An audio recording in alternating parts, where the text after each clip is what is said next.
Is netball a non-contact sport? Let's discuss. A key principle of netball is equal contest and the ability of players to compete fairly for playing position and possession of the ball. The contact rule deals with situations where players use physical contact improperly to stop this from happening. This is not a rule change, but a refresh of the existing rule to make it clear to everyone what umpires are looking at to determine whether there has been interference. The contact rule has three main components. Interference. When attacking, defending or playing the ball, a player must not engage in physical contact with an opponent that unfairly interferes with the opponent's play, either accidentally or deliberately.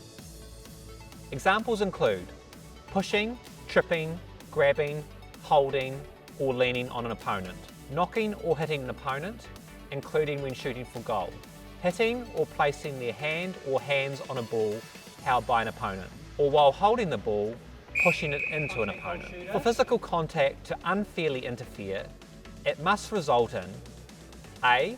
The loss of the ball by an opponent in possession, B. Interference with the passing or shooting action of an opponent in possession, or C. A change or changes in the body position of an opponent, regardless of whether the opponent is in possession, which limits their ability to move freely and places them at an unfair disadvantage in attacking, defending or playing the ball. Causing contact has two sections, moving player and player in the air, and this rule has been reworded to make it clearer. Player in the air. A player can jump and land in their own space or any vacant space on court not occupied by another player. A player cannot jump into a stationary opponent. A player cannot move into the landing space of an opponent who has jumped.